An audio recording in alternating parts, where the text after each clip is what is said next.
সমাজ ব্যবস্থায় নবীকে ফলো করো, বিচার কাজে নবীকে ফলো করো। বিচার ব্যবস্থায় তুমি দুর্নীতি করো না। আমার নবী ইনসাফ কায়েমের জন্য দুনিয়ায় এসেছেন, জুলুম তুলে দেওয়ার জন্য নবী এসেছেন, ইনসাফ প্রতিষ্ঠা করার জন্য এসেছেন। বিচার ব্যবস্থায় নবীজি অপরাধীকে একটাই পরিচয় দিয়েছেন। অপরাধীর পরিচয় শুধু একটা, চোরের পরিচয় শুধু চোর, ডাকাতের পরিচয় শুধু ডাকাত। কার ভাই কার ছেলে কোন গোষ্ঠীর, আমার নবী বলেন এটা বিচারে বসে চেনা যায় না। বিচারক কখনোই দিকে লক্ষ্য করবে না, কখনো টাকা খাইয়া বিচারক বিচার করে না, না না মুখ চিহ্নে কখনো বিচার করবে না। আমার নবী এই আদর্শ বিচার ব্যবস্থায় কায়েম করে গেছেন। এজন্য বলি আল্লাহর বান্দা একটু খেয়াল করে শোনো, সমাজ ব্যবস্থায় চলো, কখনো দুর্বলের উপর একরকম বিচার, সবলের উপর আরেক রকম বিচার, গরিবের জন্য একরকম বিচার, ধনীর জন্য একরকম বিচার। এটা আমার নবীর আদর্শ নয়। ঠিক কিনা জোরে বল? টাকা খাইয়া বিচার সমাজে আসেনি না নাই? আরো জোরে বলেন আসেনি না না? ভাইরা বন্ধুরা, আমার নবী সমাজ ব্যবস্থায় কিভাবে চলবো আদর্শ শেখায় গেছেন। নবীজি যেমন ছিলেন রহমত, নবীজি যেমন ছিলেন নরম, সময় মতো ওই নবী আবার হলেন গরম। গরমও আসেনি না নাই? ইসলামে শুধু নরম এমন না, ইসলামে গরমও আছে। নবীর জীবনে শুধু নরম তা নয়, নবীর জীবনে গরমও আছে। আল্লাহ নবীর দরবারে মহিলা অপরাধী, চুরির দায়ে নবীজির দরবারে একজন মহিলা অপরাধী চুরি করেছে মহিলা। সাহাবায়ে কেরাম রাদিয়াল্লাহু তাআলা আনহুম এইবার তারা চিন্তায় পড়ে গেলেন, মহিলাটা নবীর বংশের, মহিলার বংশ হলো কুরাইশ বংশ, আল্লাহর নবীর বংশ বড় দামি বংশ। যদি এই মহিলার হাত কেটে দেওয়া হয় গো, তাহলে আমার নবীর বংশের ইজ্জত নষ্ট হয়। না না, মহিলার হাত কাটা যায় না। বিচার যদি একটু হালকা করা হয় তাহলে নবীর বংশের ইজ্জত রক্ষা হবে। কিন্তু কে কে নবীর কানে কানে এই কথাটা বলবে গো? কে যে বলবে নবী গো এই মহিলা আপনার বংশের, কুরাইশ বংশের, অতএব বিচারটা একটু হালকা করা যায় কিনা? সবার জন্য এক বিচার করা যায় না, এই কথাটা নবীকে কে যায় বলবে? আবু বকর সিদ্দিক, ও বন্ধু তুমি একটু যাও, তুমি তো আমার নবীর বাল্যকালের বন্ধু, তুমি তো নবীর হিজরতের সঙ্গী রে। আবু বকর তুমি যে নবীকে এই কথাটা একটু বলতে পারবানি? সিদ্দিক আকবর হাত জোর করে দাঁড়ায় বলে, সাহাবীরা শুনো, আল্লাহর কসম, একবার দুইবার তিনবার আল্লাহর কসম, এই কথা নিয়ে আমি আবু বকর নবীর সামনে যাওয়ার সাহস নাই। ও ভাই উমর তুমি পারবানি? উমর কয়, আবু বকর যা পারে না আমি উমরও পারবো না। উসমান তুমি পারবানি? উসমান কয় না। আলী তুমি পারবানি? কয় না। কিন্তু বলাটা প্রয়োজন, কেউ তো রাজি হয় না। কে নবীর কাছে এই কথাটা পৌঁছাবে? কানে কানে কে যায় বলবে, নবী গো এই মহিলার বংশ আপনার বংশ। সিদ্ধান্ত নেওয়া হলো, একটা ছোট বাচ্চা নিপাও দেখো, ছোট বাচ্চা নিপাও দেখো, এমন একটা বাচ্চা যে বাচ্চাটাকে নবী মায়া করেন, আল্লাহর নবী বড় আদর করেন, ওই বাচ্চাটারে আমরা কথাগুলি শিখায় দিব। বাচ্চাটা কানে কানে যায় নবীকে বলে দিবে। আমাদের উদ্দেশ্য হলো নবীর কানে কানে কথাটা পৌঁছায় দেওয়া। এরপরে যদি নবী রাগ করেন, আমরাই আবার যায় মাঝখানে পড়ে বলবো, নবী গো ছোট মানুষ বুঝে না, মাফ করে দেন। কে সেই ছোট বাবু? কে সেই ছোট্ট বাচ্চা? কয় দেখো নবী যারে ভালোবাসে, নবী যারে চিনে, নবী যারে মায়া করে, খুঁজতে দেখো। কয় নবীর একটা নাতি আছে। নাতি? কোন নাতি? কই ছেলের ঘরের নাতি। কেমন ছেলে? কই পালক পুত্র যায়েদ ইবনে হারেসা। ওই যায়েদ ইবনে হারেসার একটা ছেলে যার নাম হলো উসামা।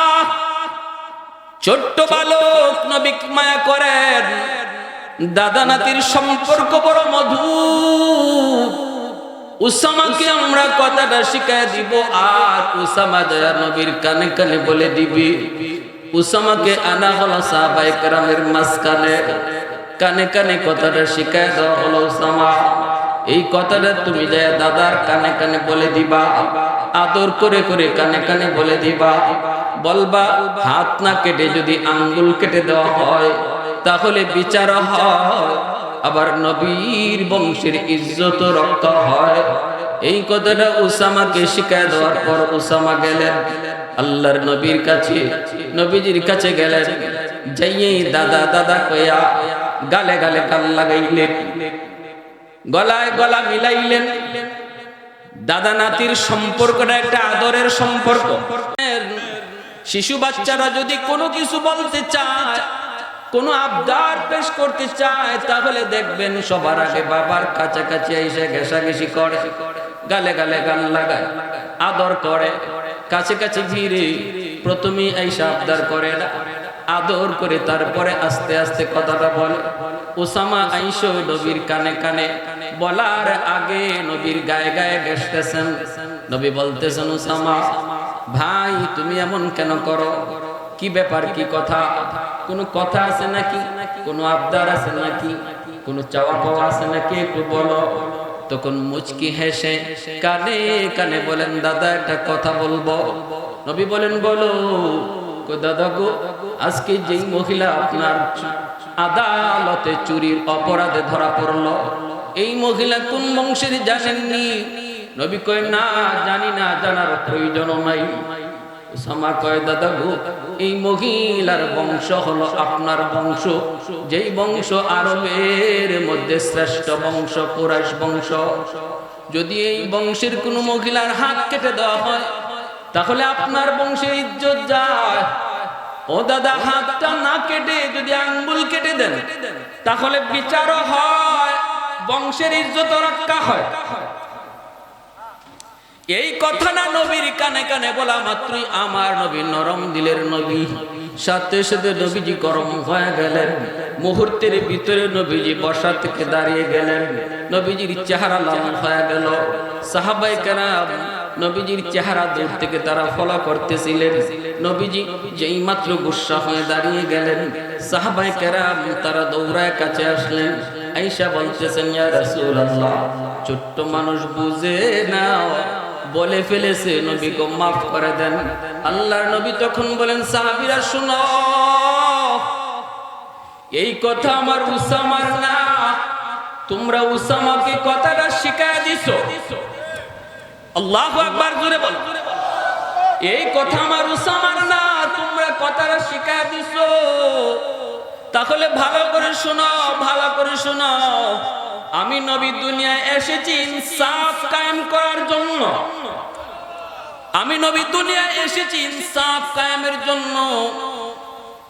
গরিবের জন্য একরকম বিচার, এক গোষ্ঠীর জন্য একরকম বিচার, চেয়ারম্যানের পোলার জন্য একরকম বিচার, রিকশাওয়ালার পোলার জন্য আরেক রকম বিচার। এমন বিচার করার জন্য আল্লাহ আমি নবীকে দুনিয়ায় পাঠায় নাই। অতীতের বহু জাতি ধ্বংস হয়েছে শুধু এমন বিচার ব্যবস্থার কারণে। বহু জাতিকে আল্লাহ ধ্বংস করে দিয়েছে, বহু দলকে আল্লাহ ধ্বংস করেছে। আজও দুনিয়ায় এমন নজির আসেনি না নাই? আরো জোরে আসেনি না নাই? দলের লোকে অপরাধ করলে তার কোনো বিচার নাই, আর বিরোধী দল যদি অপরাধ করত তাহলে তার শেরের উপরে সোয়াশের। আওয়াজ দেয়া বলো ঠিক কিনা? দুর্বল মানুষগুলি কোথায় বিচার নিয়ে যাবে সেই জায়গা ছিল না। থানায় গেলে পরে ওসি মামলা নিত না, দারোগায় মামলা নিত না, মেম্বারের কাছে গেলে মেম্বার কথা বলতো না, কারণ মেম্বার তার পকেটের লোক, বিরোধী দলের পকেটের লোক। যার সাথে যে জালেম, যে জুলুম করেছে, জালেমের পকেটের লোক হলো চেয়ারম্যান, জালেমের পকেটের লোক হলো মেম্বার, জালেমের পকেটের লোক হলো এমপি। অতএব বিচার কারো কাছে পায় নাই। দুর্বল মানুষগুলি চোখের পানি সাইরা 16 থেকে 17টা বছর আল্লাহর আদালতে মামলা বসাইছিল। আওয়াজ দেওয়া বলো ঠিক কিনা? কত সন্তান বসাইছে আল্লাহর আদালতে। কত ভাই ভাইকে হারাইয়া মামলা বসাইছে কার আদালতে? দুনিয়ার আদালতে মামলা নেয় না, দুনিয়ার আদালতে মামলা নেয় না, মামলা বসায় দিছে আল্লাহর আদালতে। এজন্য আল্লাহ নবী কই ইত্তাকি দাওয়াতাল মাজলুম ফাইন্নাহু লাইসা বাইনাহা ওয়া বাইনাল্লাহি হিজাব। আল্লাহ নবী কয় দুর্বলের আহাজারি থেকে নিজেরে বাঁচাইও, কারণ দুর্বল মানুষের আহ শব্দ আল্লাহর আদালতে এমন ভাবে পৌঁছে যায়, মাঝখানে কোনো বাধা থাকে না, বাধা থাকে না, মাঝখানে কোনো বাধা থাকে না। আমার নবী রহমতের নবী, মক্কার মানুষগুলি যখন আমার নবী দয়ার নবীকে এইভাবে মক্কা থেকে তাড়ায়া দিল, নবীজি চলে আসলেন মদিনায়। সাহাবায়ে কেরাম সবাই ঘর বাড়ি ছেড়ে তারা মদিনায় চলে আসলেন। মক্কার জালেমগুলি তাদের ঘর বাড়িগুলি দখলে নিয়ে নিল, তাদেরকে মারলো, বাড়ি থেকে বের করলো, বাড়ি দখলে নিল। তারা চলে আসলেন মদিনায়। মদিনার মানুষগুলি তাদেরকে আশ্রয় দিল, জায়গা দিল, সাহায্য করলো। এজন্য মদিনার মানুষ হয়ে গেল আনসার। ভাইরা বন্ধুরা, ওই মানুষগুলিকে নিয়ে আমার নবী 10,000 সাহাবায়ে কেরাম নিয়ে যখন 10 বছর পর আবার তিনি মক্কায় যাবেন, মক্কা দখলে যাবেন, নবী মক্কায় দখলে যাবেন, মক্কার কাছাকাছি যায় আল্লাহর নবী 10,000 সাহাবায়ে কেরাম নিয়ে নবীজি ওই জায়গায় অবস্থান করেন। সন্ধ্যা হয়ে গেছে, আমরা মক্কায় ঢুকবো না, এখন যদি মক্কায় ঢুকি তাহলে যদি ওরা বাধা দেয় মারামারি হবে, আর এই মারামারিতে অন্ধকারে কে কাকে মারবে কোনো খোঁজ পাওয়া যাবে না। না না, শিশুর উপর হামলা হতে পারে, নারীর গায়ে হামলা হয়ে যেতে পারে, নিরীহ নিরস্ত্র মানুষ যার হাতে অস্ত্র নাই তার উপরও হামলা হয়ে যেতে পারে। ইসলাম এটাকে সাপোর্ট করে না। মানবতার নবী, রহমতের নবী, রহমতের দূত, শান্তির দূত আমার আপনার নবী, ঠিক কিনা? আওয়াজ দিয়ে বল। সাহাবায়ে কেরামের ভিতরে যে স্পিড, ওই স্পিডে তারা মক্কায় ঢুকতে চাইলেন, মক্কায় ঢুকতে চাইলেন, কিন্তু নবী সেই স্পিডটারে থামায় দিলেন। না না, অন্ধকারে আমরা মক্কায় ঢুকবো না, কে কাকে মারবে কোনো ঠিক ঠিকানা থাকবে না, সকাল হলে মক্কায় ঢুকবো। এটা হলো মানবতার নবীর মানবতা, শান্তির দূতের শান্তির কথা, ঠিক কিনা? কিন্তু আমরা দেখি বর্বর ইহুদিরা আজ তারা আমাদের মুসলিম শিশুদেরকেও গাজায় হত্যা করছে, মুসলিম নারীদেরকেও হত্যা করছে, রাতের অন্ধকারে বৃষ্টির মতো বোমা ফালায়া ফালায়া মুসলমানের ঘর বাড়িগুলি ধ্বংস করছে। অথচ মানবতার স্লোগান উঠায় ওরা, মানবতার কথা বলে ওরা, বড় বড় কথা কয় ওরা। নিঃসন্দেহে আমরা বলতে পারি, মানবতা যদি দেখায় যান পৃথিবীর মানুষকে, সেই মানুষটা হলেন মুসলমানদের নবী, রহমতের নবী, ঠিক কিনা? আর তোমরা হলে জালেম, তোমাদের ভিতরে বিন্দু পরিমাণ মানবতা নাই, তোমাদের ভিতরে বিন্দু পরিমাণ দরদ নাই। যে পরিমাণ শিশু গাজায় শহীদ হয়েছে, গাজায় যেই পরিমাণ শিশু শহীদ হয়েছে, কত বাবার কাঁধে সন্তানের লাশ, কত মার চোখের সামনে সন্তানের লাশ। গাজায় মানুষকে দাফন করার মতো জায়গাও এখন খুঁজে পাওয়া যাচ্ছে না। শিশুর লাশগুলা শকুনে খায়, শিয়ালে খায়, এমন একটা অবস্থা আজকে গাজায়, ফিলিস্তিনে, কিন্তু বিন্দু পরিমাণও ওদের দরদ লাগে না। আওয়াজ দিয়া বলো ঠিক কিনা? রহমতের নবী, মায়ার নবী, পরের দিন মক্কায় তিনি ঢুকলেন, মক্কায় ঢুকলেন, কিন্তু কেউ বাধা দিল না। আল্লাহর নবী ঘোষণা দিলেন, লা তাসরিবা আলাইকুমুল ইয়াউম, আজকের দিন বদলা নেওয়ার দিন নয়। ও মক্কার মানুষেরা, যে যে ঘরে ঘরে আসো, তোমরা যার যার ঘরে অবস্থান করো। আমি নবী ঘোষণা দিলাম, আমি আজ কোনো বদলা নিব না। আমি সবাইকে মাফ করে দিয়েছি। আমাদেরকে মাইরা পিটাইয়া ঘর বাড়ি থেকে যারা বের করে দিছো, তোমাদেরকেও মাফ করে দিয়েছি। একটা নজির দেখাও ইহুদিরা, একটা নজির এমন দেখাও খ্রিস্টানেরা, একটা নজির দেখাও হিন্দুরা, একটা নজির দেখাও তোমরা বৌদ্ধরা। তোমাদের কোন ধর্মীয় নেতার এমন একটা দৃষ্টান্ত দেখাও। আমার নবী মানবতার যেই দৃষ্টান্ত রেখে গেছে, একটাও দেখাতে পারবে না, ঠিক কিনা? আওয়াজ দিয়া বলেন। একটাও তারা দেখাতে পারবে না।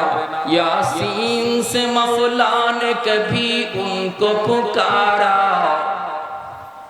यासीन से मौला ने कभी उनको पुकारा, हामीम कभी और कभी तौसीन इशारा, ये रमज़ो है कुछ आशिक़ माशूक़ के माबैन, समझा है जिन्हें खल्क़ में एक सरवर कौनैन, समझा है जिन्हें खल्क़ में एक सरवर कौनैन।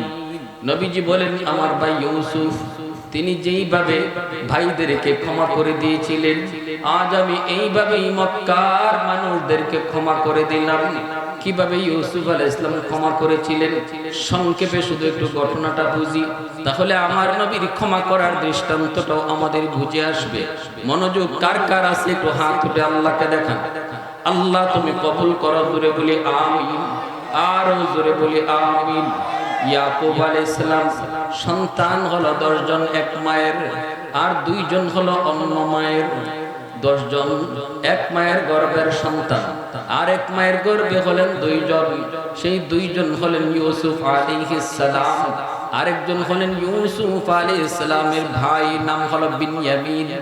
এই বিনয়ামিন আর ইউসুফ তারা হলেন এক মায়ের গর্ভের সন্তান। যখন বিনয়ামিন জন্ম নেয়, জন্ম নেওয়ার সময় ইউসুফ আলাইহিস সালামের আম্মা ইন্তেকাল করেন। অনেক মা গর্ভের সময়, প্রসবের সময় অনেক মা প্রসব বেদনা সহ্য করতে না পেরে শহীদ হয়। আসেনি না নাই? কি পরিমাণ কষ্ট, কি পরিমাণ কষ্ট! কত মা তখন মারা যায়, শহীদ হয়। বাইরা ইউসুফ আলাইহিস সালামের আম্মা তিনিও বিনয়ামিন জন্ম নেওয়ার সময় তিনি শহীদ হলেন। এখন মা হারা, মা নাই, 2 ভাই বাবার আদরে বড় হইতেছে। এইদিকে 10 ভাই তারা দেখতেছে ইউসুফ আলাইহিস সালামের প্রতি বাবার মায়া, বাবার দরদ। কারণ বাবা তিনি ইউসুফ আলাইহিস সালামের একটা স্বপ্ন শুনে বুঝে গেছেন আমার ইউসুফ একদিন আল্লাহর পয়গম্বর হবে। অটোমেটিক একটা মায়ার দয়া অটো চলে আসছে ইউসুফ আলাইহিস সালামের প্রতি। ইউসুফ আলাইহিস সালাম অনেক সুন্দর, সুন্দরের 100 ভাগকে আল্লাহ 2 ভাগে ভাগ করলেন। 50 ভাগ আর 50 ভাগ, 100 ভাগ সুন্দরকে 2 ভাগ কইরা 50-50, একদিকে 50 আর একদিকে 50, এই 2টা ভাগ করে আল্লাহ পাক 1 ভাগকে আবার 2 ভাগ করলেন। 50 আল্লাহ আবার 2 ভাগ করলেন।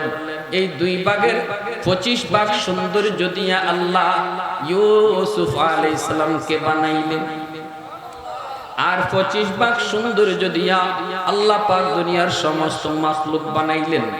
বাকি যে ছিল 50, ওই বাকি 50 যেটা ছিল রিজার্ভ, এই 50 ভাগ দিয়া আমার আপনার নবীকে আল্লাহ পাক বানাইছে। এজন্য আরেকটু জোরে সুবহানাল্লাহ, মুহাব্বতের সাথে সুবহানাল্লাহ। মা আহসানা লাম তারা কাত্তু আইনি ওয়ালাম আজমালা মিনকা লাম তালিদিন নিসাউ, খুলিকতা মুবাররাআম মিন কুল্লি আইনিন কাআন্নাকা খুলিকতা কামা তাশাউ।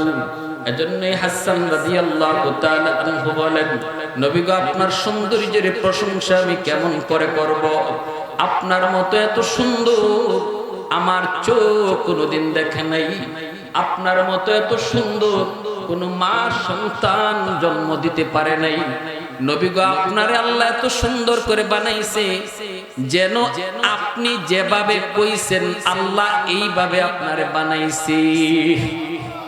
চোখটা বানানোর সময় জন্য আল্লাহ জিজ্ঞেস করেছে, বন্ধু আমি তোমার চোখ বানাবো, কেমনে বানালে তুমি খুশি? নবী গো আপনি যেভাবে কইছেন যেন এইভাবে আল্লাহ আপনার চোখ বানাইছে। দাঁত বানাইবার সময় যেন আল্লাহ আপনারে জিগাইছে, বন্ধু তোমার দাঁতটা এখন বানাবো, কেমনে বানাইলে তুমি খুশি বলো? নবী গো মনে হয় আপনি যেভাবে কইছেন এইভাবে আল্লাহ আপনার দাঁতটা বানায় দিছে। চুলগুলি বানানোর সময় যেন আল্লাহ কইছে, বন্ধু কোন চুল তোমার পছন্দ, আপনি যেভাবে বলছেন মনে হয় যেন আল্লাহ আপনাকে এইভাবেই বানাইছে। সুবহানাল্লাহ। 10 ভাইয়ের অন্তরে হিংসা। আমাদের আব্বা ইউসুফকে এত মায়া করে, এই ইউসুফকে শেষ করে ফেলবো, খতম করে ফেলবো, মনের ভিতরে হিংসা। এই হিংসা থেকে ওরা হত্যা করার মতো ষড়যন্ত্রে লিপ্ত হলো। কিন্তু কেমনে মারবে, কিভাবে ষড়যন্ত্র করবে, তারা ফন্দি করলো। আমরা ইউসুফকে খেলাধুলা করব বলে তারে আমরা জঙ্গলে নিয়ে যাব, তারপর ওই জায়গায় তারে মেরে ফেলবো। লম্বা করে বলবো না, সংক্ষেপে বলবো। উদ্দেশ্য আমার সামনে এই ভাইগুলাকে ইউসুফ আলাইহিস সালাম কিভাবে ক্ষমা করেছিলেন ওই জায়গায় যাইয়ে আমার ঘটনা শেষ দিয়ে দিব। মনোযোগ আপনাদের কার কার আছে একটু দেখান দেখি, হাত উঠে। আল্লাহ তুমি কবুল করো, আমিন।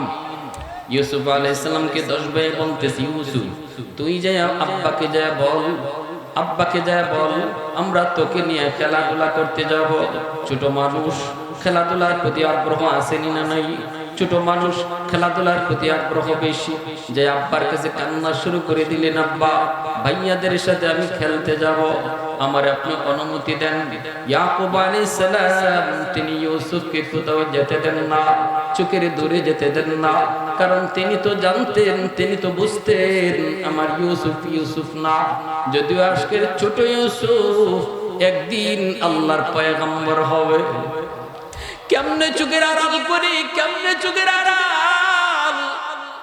ভাইয়েরা যখন বলল, আব্বা ইউসুফকে আমাদের সাথে দিয়া দেন, আমরা খেলতে যাব।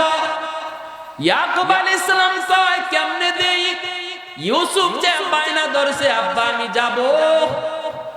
বাবা এবার দিয়া দিলেন, ঠিক আছে বাবা যাও, যাও তবে দেরি করো না।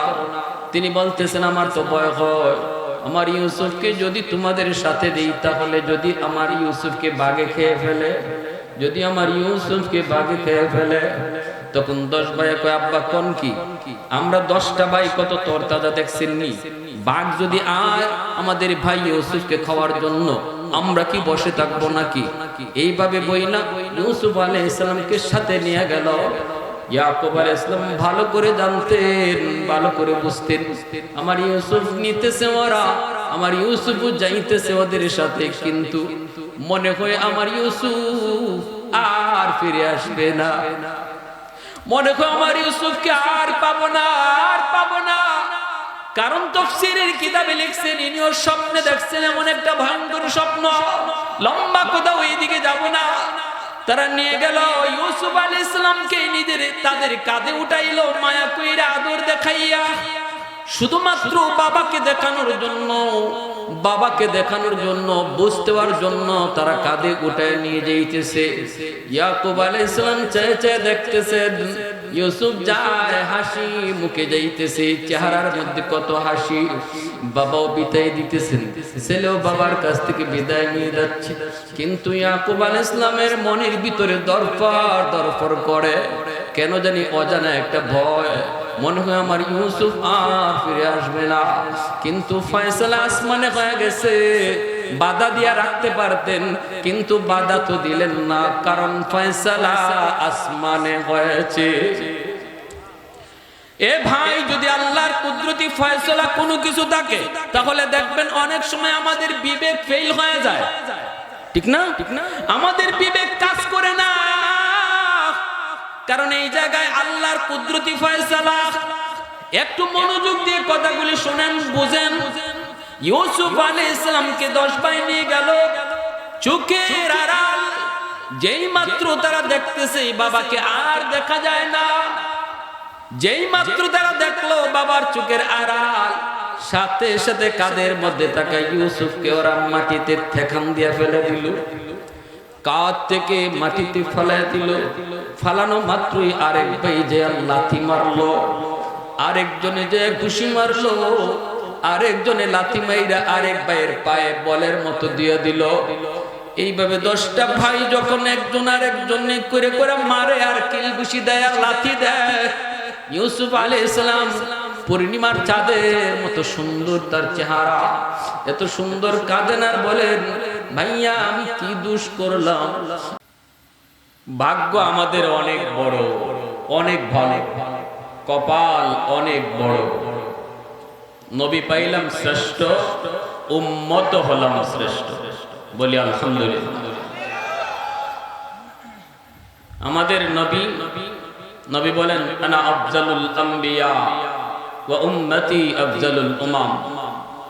আমি নবী সকল নবীদের মধ্যে শ্রেষ্ঠ নবী, আর আমার উম্মত সকল উম্মতের মধ্যে শ্রেষ্ঠ। তাহলে কপাল আমাদের বড় না? কপাল পাইছি ভালো, কিন্তু সবার কপালে সব সয় না, সবার কপালে সব।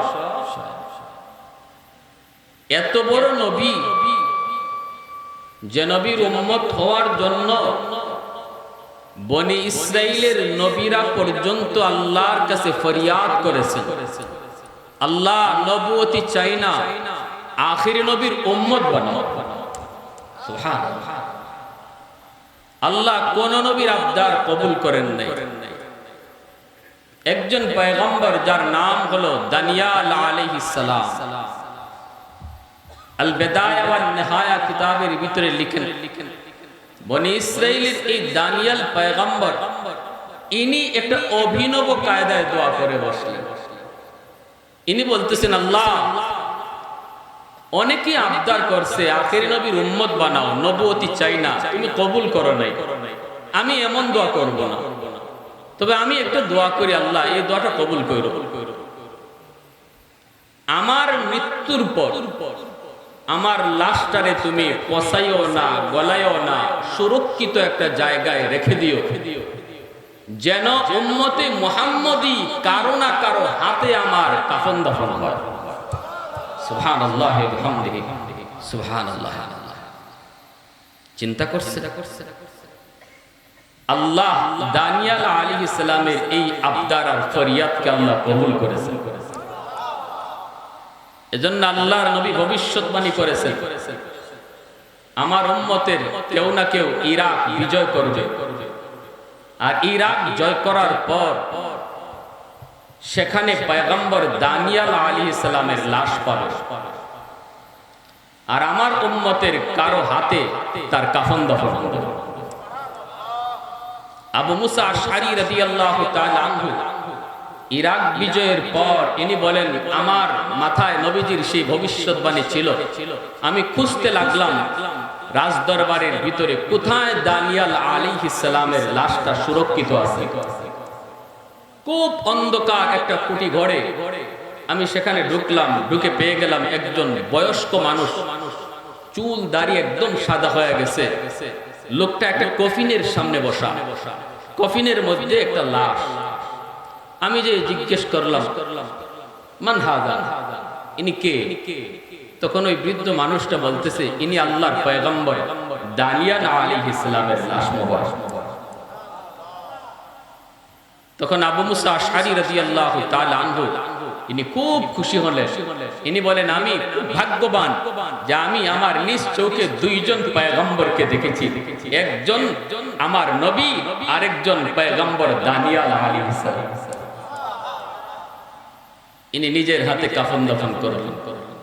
এবার একটু চিন্তা করেন, যে নবীর উম্মত হওয়ার জন্য এত আফসোস, এত আকাঙ্ক্ষা অতীতের নবী পয়গম্বরগণের ছিল, সেই নবীর উম্মত আল্লাহ আমাদেরকে বিনা দরখাস্তে, বিনা আবদারে আল্লাহ বানাইলেন।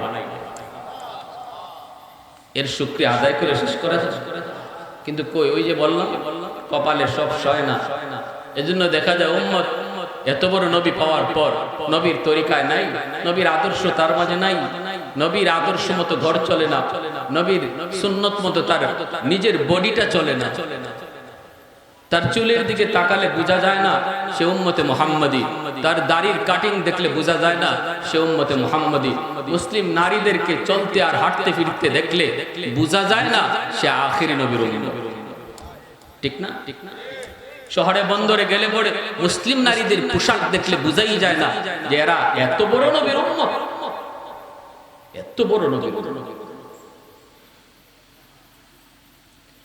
প্যারে হাজিরিন, কোন মত, কোন আদর্শ, কোন তন্ত্র মন্ত্র দিয়ে পৃথিবীর মানুষ কখনো শান্তি পায় নাই, পাবেও না। যদি কোন কালে পৃথিবীর মানুষ শান্তি পেয়ে থাকে তাহলে সেই যুগটা ছিল আমার নবীর যুগ, আর সেই মানুষগুলি ছিল মদিনার। সোনালী মানুষ হয়েছে, সোনালী সমাজ হয়েছে শুধুমাত্র আমার নবীর আদর্শ মতো চলার কারণে। আজকে আমাদের মধ্যে অশান্তির মূল কারণ, আমরা মুখে বলি নবীর উম্মত, কিন্তু কাজে কর্মে বুঝাই যায় না নবীর উম্মত। একমাত্র মূল সমস্যা আমাদের অশান্তির, যে আজকে আমরা নবীর আদর্শের ধারে কাছেও নেই। যে নিজের মতে চলে সে উম্মত হতে পারে না।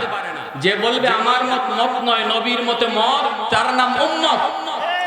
নিজের মতে চলার নাম উম্মত নয়, নবীর মতে মত, এর নাম হলো উম্মত। তবেই তোমার ঘরে শান্তি, তোমার ব্যক্তি জীবনে শান্তি, সমাজ জীবনে শান্তি, রাষ্ট্র ব্যবস্থায় শান্তি। নবীজির মহব্বতের সাথে আমাদের ঈমানের সম্পর্ক, আল্লাহ নবীর শান মানের সাথে মুসলমানের ঈমানের সম্পর্ক। আমার নবী শুধু বাংলাদেশের নবী নন, ভারতের শুধু নবী নন, কোন দেশের জন্য খাস নন। আল্লাহ পাকের খুদাই যত এরিয়া নিয়া, আমার আপনার নবীর নবুয়ত তত এরিয়া লয়া। আল্লাহ পাকের খুদাই হাসরের মাঠে চলবে, আমার আপনার নবীর নবুয়ত হাসরের মাঠে চলবে। জোরে বলেন সুবহানাল্লাহ। কিন্তু আমরা আজকে দুঃখ, কলিজায় বড় ব্যথা, সময়ে সময়ে যুগে যুগে আমরা বিভিন্ন দেশে দেখি আমার নবীর শান মান নিয়ে কটাক্ষ করা হয়। মাত্র গতকাল নিউজ আপনারা পাইলেন কিনা জানি না, ভারতে দুই কুলাঙ্গা আমার নবীর শান মানের উপরে চরমভাবে আঘাত করেছে। মোদী সরকারের একজন এমপি সাপোর্ট করেছে। নবীর শানের উপরে এত বড় কথা, মনে রাখবা, কেউ বলতে পারে ভারত হয়েছে তো আমাদের কি। ভালো করে ইয়াদ রাখো, আমার নবী শুধু ভারতের নবী নন, আমার নবী কায়নাতের নবী। পৃথিবীর কোন এক জায়গায় যদি আমার নবীর শানের উপরে আঘাত হয়, মুসলমান মনে রেখো, তামাম পৃথিবীর সমস্ত নবীর উম্মতের কলিজায় আঘাত লাগলে বোঝা যাবে তুমি নবীর উম্মত। আমরা কোন দেশে আঘাত হয়েছে তা জানি না, আমরা শুধু একটাই বুঝি, আমার নবীর উপরে আঘাত হয়েছে, আমার নবীর শান নিয়ে কটাক্ষ হয়েছে। সে যেই হোক, আমার বাপ হোক আর আমার দাদা হোক, আমার নেতা হোক, আমার নেত্রী হোক, আমার রক্তের যেই হোক না কেন, নবীর বিরুদ্ধে কথা বলবে, কোনদিন নবীর আশিক সেটা বরদাস্ত করবে না। এজন্য আমরা দায়িত্বহীন কণ্ঠে বলি, ভারতের বিজেপি সরকার, মোদী সরকারকে আলটিমেটাম দেওয়া হলো, অতি দ্রুত কুলাঙ্গার গুলিকে দ্রুত তুমি অ্যারেস্ট করো, বিচারের আওতাধীন আনো। আর যদি তাদেরকে বিচারের আওতায় না আনা হয়, মনে রাখবা, শুধু বাংলাদেশের নবীর আশিকরা যদি চায়, বাংলাদেশের নবীর আশিকরা যদি রাজপথে নেমে যায় উলামায়ে কেরামের নেতৃত্বে, তাহলে ভারত পর্যন্ত আমাদের লং মার্চ করতে কেউ ঠেকায় রাখতে পারবে না। উলামায়ে কেরাম আপনাদেরকে রাজপথে ডাক দিতে পারে। মনে রাখবেন, এই ইস্যুটা আলেম উলামার ব্যক্তিগত ইস্যু নয়। উলামায়ে কেরাম যখন রাজপথে নামে, তাদের ব্যক্তি স্বার্থে নামে না। উলামায়ে কেরাম নবীর হাদিস পড়ায়, এর ভিতরে যেই মজার, যেই স্বাদ মন্ত্রী এমপি হওয়ার ভিতরে এই স্বাদ নাই। সেই হাদিসের মসনদ রেখে তারা যখন রাজপথে নামে, মনে রাখতে হবে গোটা মুসলিম উম্মার ঈমান বাঁচানোর জন্যই তারা রাজপথে নামে। তখন আলেমদের ডাকে প্রত্যেকটা নবীর উম্মতকে, আশিককে রাজপথে হাজির হয়ে জীবন দিতে হলে জীবন দিব। কারা কারা তৈয়ার? হাত উঠে দেখা।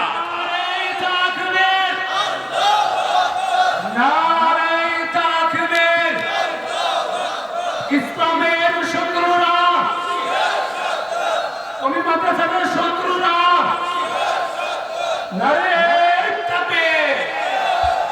প্যারে হাজিরিন, আমরা আমাদের নিজের উপরে গালি সইতে পারবো, কিন্তু আমার নবীর শান নিয়ে কথা বললে সইতে পারবো না। কারণ এর সাথে আমার ঈমানের সম্পর্ক। আমার নবীর বিরুদ্ধে কথা বলবে আর আমি চুপ থাকবো আর হাসরের মাঠে নবীর সুপারিশ পাবো, অসম্ভব, হতেই পারে না। হতেই পারে না।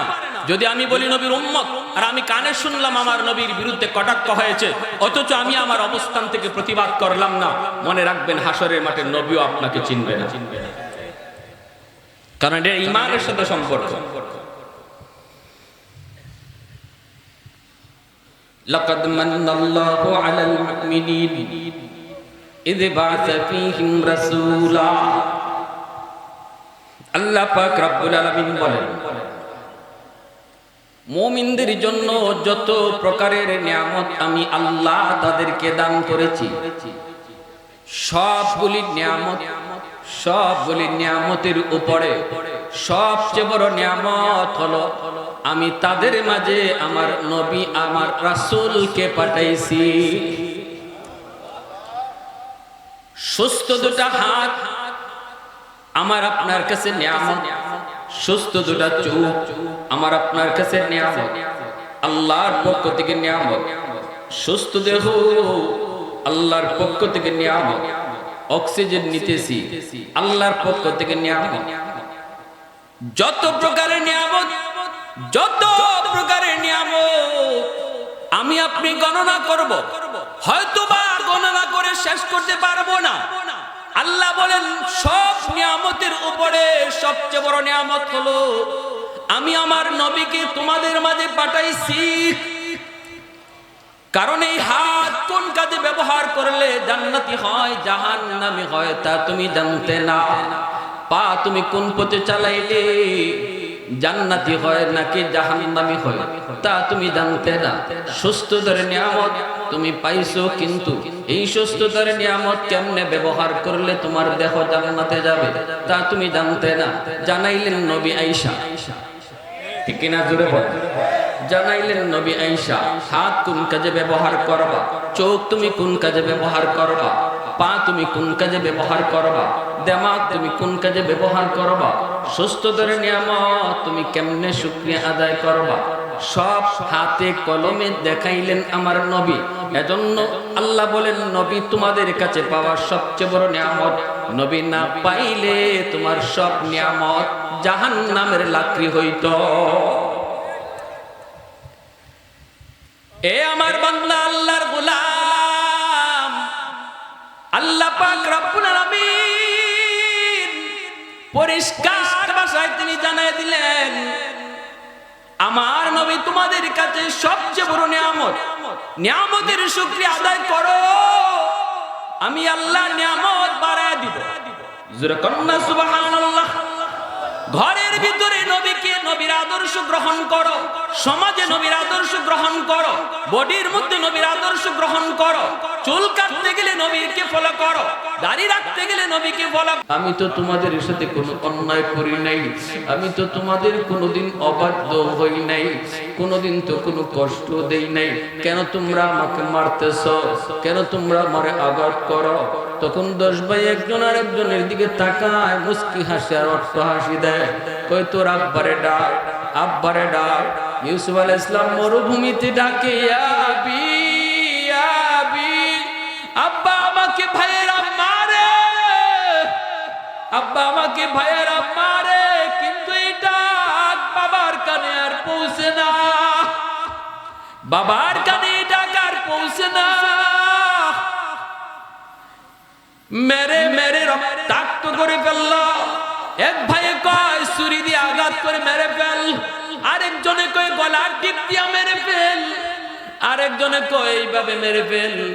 বড় ভাইটা তখন বলতেছে তোরা হত্যা করিস না, হত্যা করিস না, কারণ হত্যা করা আমাদের উদ্দেশ্য না। আমাদের উদ্দেশ্য হলো বাবার চোখের আড়াল করে দেওয়া, বাবার চোখের আড়াল করে দেওয়া। চলো আমরা একটা কুয়ার মধ্যে ফেলাইয়া দেই, ওই কুয়ার পাশ দিয়ে যদি কোনো ব্যবসায়িক দল যায় ওরা হয়তো ইউসুফকে নিয়ে অন্য কোথাও চলে যাবে, আমাদের উদ্দেশ্য হাসিল হবে। তারা নিয়ে এই কুয়ার কাছে মুখে যে হাজির হলো, সিদ্ধান্ত হলো কুয়ায় ফেলাইয়া দিবে। কুয়ার মুখের কাছে যে যখন কাপড়গুলি খুলতেছে, ইউসুফ আলাইহিস সালামের কাপড়গুলি খুলে ফেলতেছে, আল্লাহ পাক জিবরাইল আমিনকে কই জিবরাইল তাড়াতাড়ি করে জান্নাতি কাপড় নিয়ে আমার ইউসুফের কাছে হাজির হও।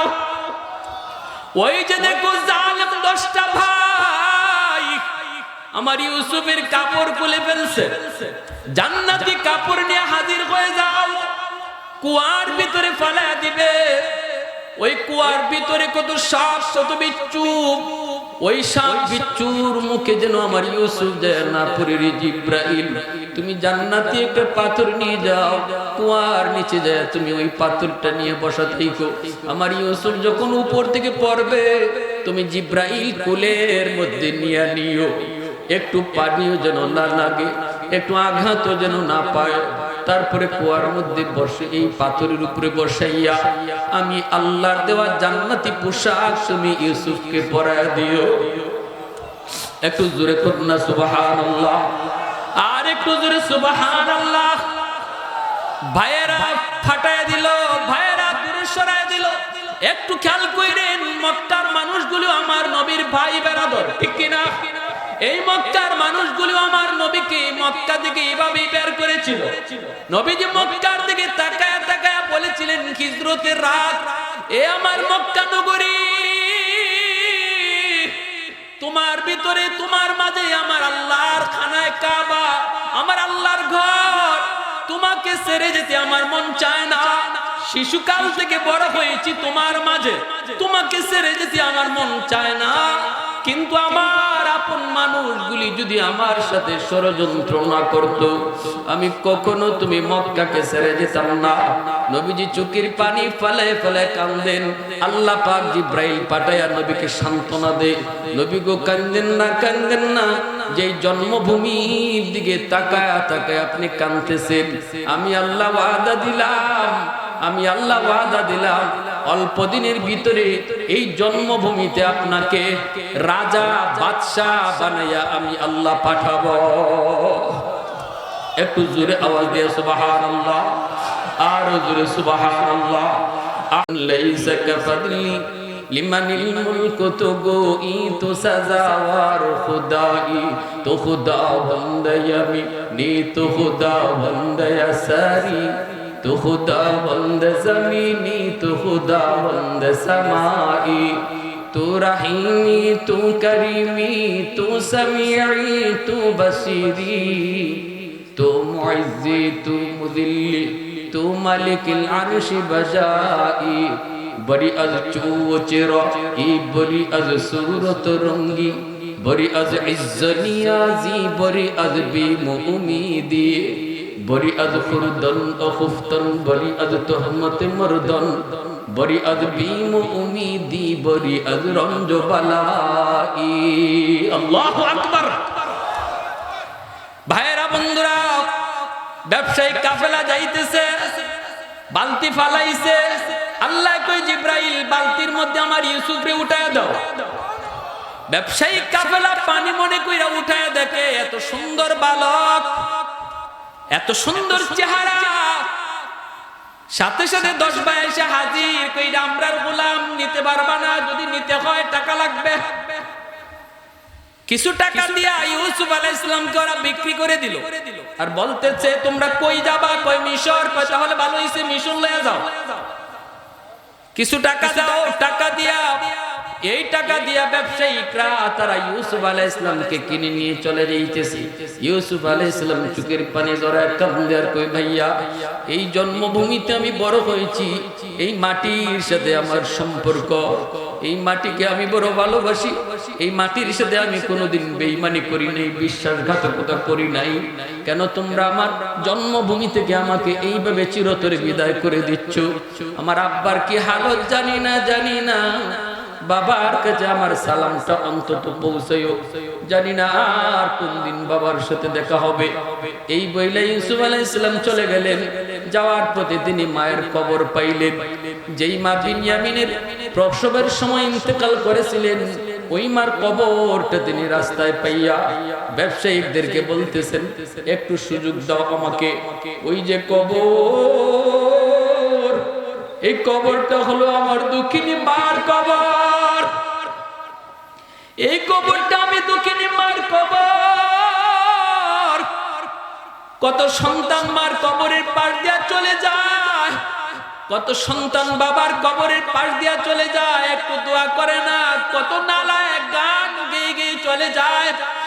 কবরের ভিতর থেকে মা আফসোস করে, বাবা আফসোস করে, হায় রে আমার সন্তান, একটা বার যদি হাত উঠায় বলতা রাব্বির হামহুমা কামা রাব্বায়ানি সগীরা, তোমার এই দোয়ার উসিলায় আল্লাহ পাক মার কবরের আযাব আল্লাহ মাফ করে দিত।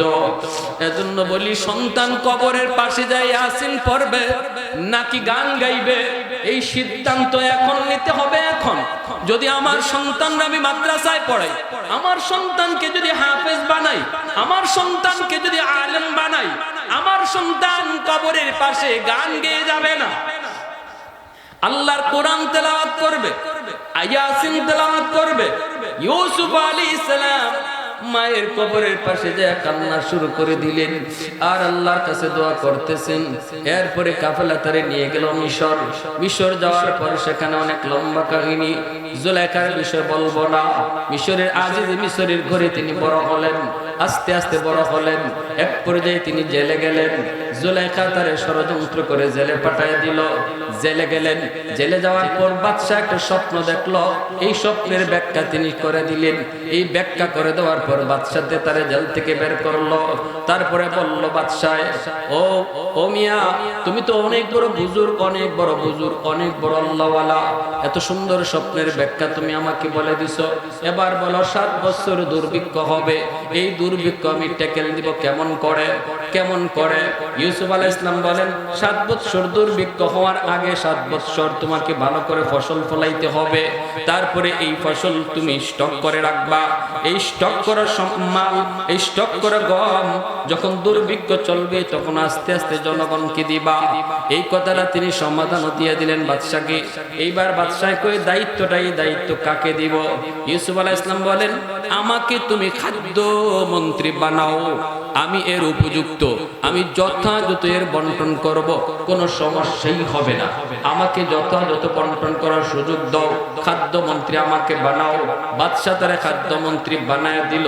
ইউসুফ আলাইহিস সালাম মিশরের খাদ্যমন্ত্রী হয়ে গেলেন। এরপরে চতুর্দিকে সুনাম ছড়িয়ে পড়ল, মিশরের খাদ্যমন্ত্রী বড় ভালো। দুর্ভিক্ষ চলছে গোটা এলাকা জুড়ে, ফিলিস্তিনের কেনান পর্যন্ত দুর্ভিক্ষ ছড়ায় গেল। ইয়াকুব আলাইহিস সালাম 10 সন্তানকে বলে, বাবা যাও তোমরা একটু মিশরে যাও, দুর্ভিক্ষ চলছে, কিভাবে আর বাঁচবো?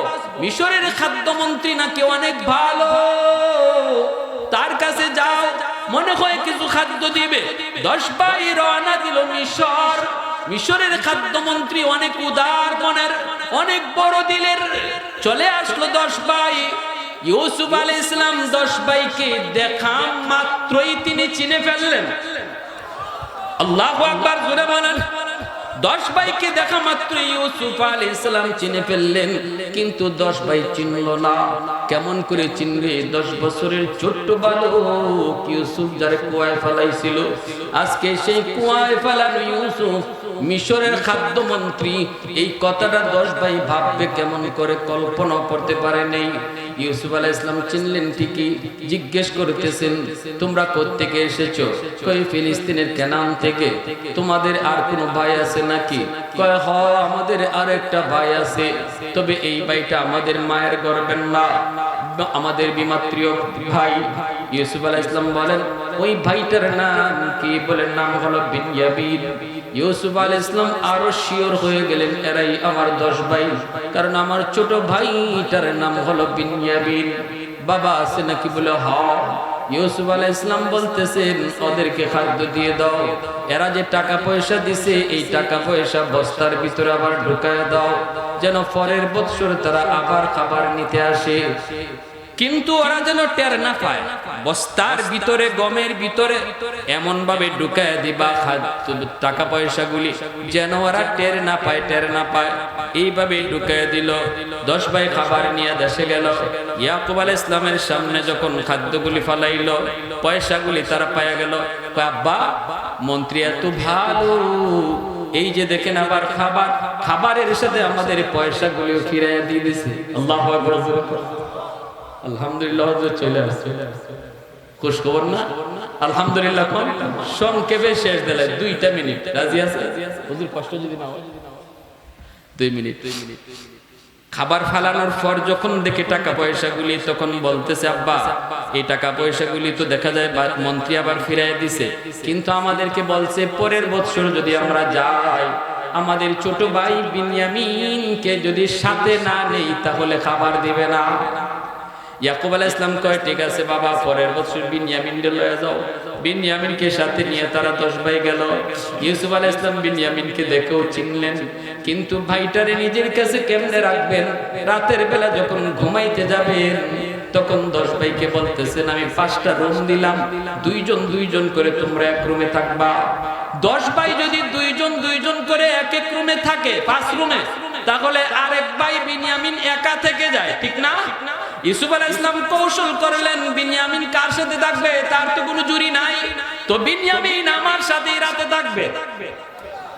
নিজের ভাইটাকে রাতে নিজের রুমে নিয়া ইউসুফ আলাইহিস সালাম কানে কানে বুক জড়ায়া গলা জড়ায়া চোখের পানি সাইরা কয় বিনয়ামিন একটু ভাইয়ার দিকে তাকায় দেখ তো চিননি, একটু দেখো তো চিনুনি। আজকে মিশরের খাদ্যমন্ত্রী মনে করে তোমরা যার কাছে এসেছো আমি তোমার হারানো সেই ভাই ইউসুফ। ও ভাই, পরের দিন এত রাজ দরবারে 10 বাইরে নিয়ে বসলেন।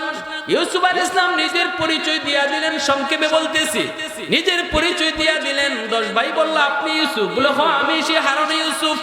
মনে পড়ে কি সেই কুয়ার ভিতরে ফালানোর ঘটনা?